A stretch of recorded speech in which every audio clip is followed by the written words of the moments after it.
Right this way. Come on in. Here we've got some photos from over the years, a little bit of Back to the Future, some blue screen work here. Then we move into Men in Black, big saucer crash into the Unisphere, big fire, pyro events over here. This was all done in a hangar that we nearly burned down. Die Hard. This is a George Lucas's race car. What are you working on over there? We've got Pirates of the Caribbean over here. Actually, the one boat that gets ripped apart by the Kraken monster in part 2 is this boat here. You can see this is where it gets ripped in half, and there's the front end of it. This was a big waterfall set that we constructed for the movie Evan Almighty. A dam breaks and floods and washes the road out, and then creates a waterfall. We do tons of landscape sets, and it seems to be a lot of organic sets are our strong point. So who have you done rocks for? Everybody. Is there anything you can't do? We haven't actually failed as of yet. So, it's a work of art, man. The one thing that we need to dial in still is the hole for the lens. It might be a little too tight. These are fabulous. And then the other thing we're going to do is we're going to texture the very bottom of this just in case it gets kicked up, or I don't know what the setting is going to be when you guys place them. I mean, we can do all of them brown if you want, or we can do a combination of brown and gray. Yeah, I think this is going to be a prime area for us. The tide comes right up to that white line, but these are all gray. Right. I would try to keep them as lower of a profile as possible, because I think if we're more in this range. I have to be like kicking equipment and everything else through the bush and this. Okay? Right. You just want to place it, hit the button, and go. Exactly. Right. For us to help you guys out on this project is very, very different for us. Yeah, well, this is reality. Exactly. All right, cool.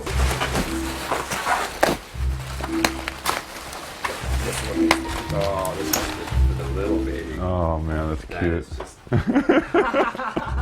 So cool. Yeah. No, that's a good one. I like the size of that. And just a cute little innocent rock. That's so cool. Getting these into customs is going to be the trick, I think, next. And then what are we using them for, guys, if we get popped? What do we say? Wildlife. Yeah, we're photographing wildlife.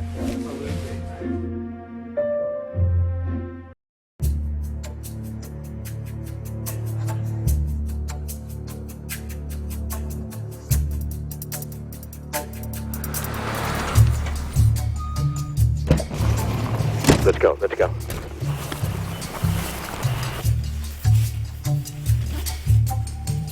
The thermal camera uses a frequency of light that's really based on heat. It's a military grade thermal camera. You know, it's the kind of thing that they use in Iraq. In fact, it was illegal to bring it out of the country. It wasn't for export. The thermal camera is probably our greatest tool in finding out the movements of guards and people, and for peace of mind, really. Usually what would happen is I'd be dropped off first with a thermal camera. I would basically go across the bay on the other side and scout. From there I could watch the cove from both sides. I could see if anybody's coming down the path. I could see if anybody's coming around their side of the cove. Looks clear on the side so far. We also used a lot of night vision, which was very helpful for getting around. But with the thermal camera, you could scan an area and know that there's nothing there. Night vision doesn't do that. Thermal imaging, you know. Did you see somebody on that side? There's definitely two white-hot figures. Nothing can hide from a thermal camera. Anything that's living, if it has a heat signature, if it has a pulse, the thermal camera picks it up.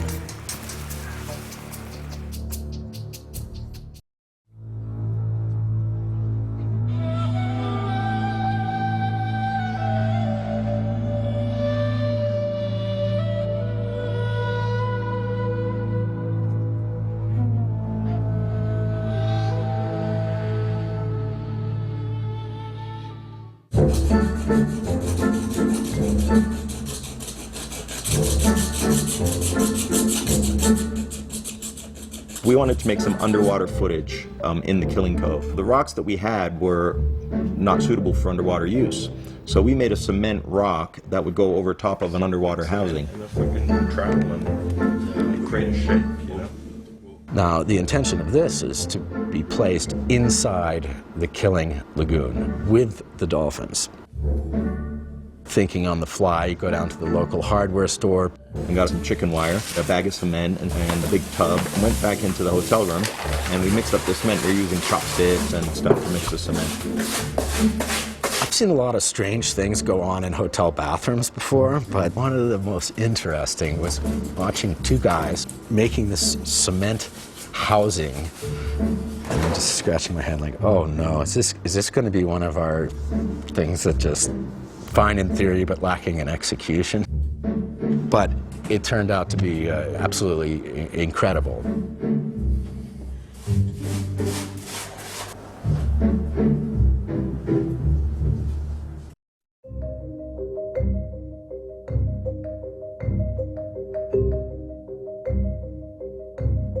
We had a strange arsenal of covert equipment and things that people wouldn't ordinarily be looking for, besides the rocks.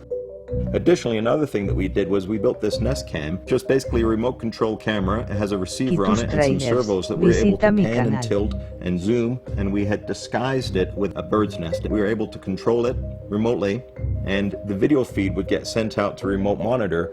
Same principle as the rocks. The Nest Cam, you can hang it in a tree 2 feet from the path in the cove, and people will walk right by it. It was very well disguised. The Japanese had no idea it was in there, and yet we could control it remotely.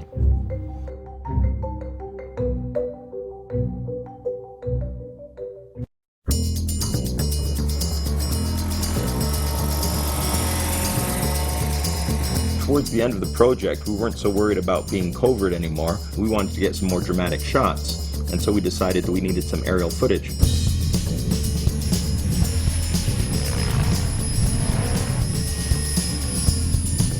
I've been flying helicopters since I was about 16 years old. I got started with a helicopter my dad got me for my birthday, and been into it ever since.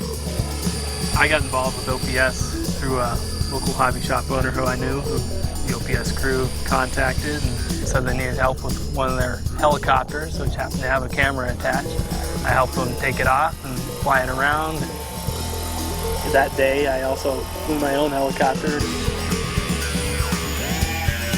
Did some tricks and some low inverted flying and some things that I thought were fairly impressive, and apparently they did too, because at the end of the day they asked me to go to Japan with them.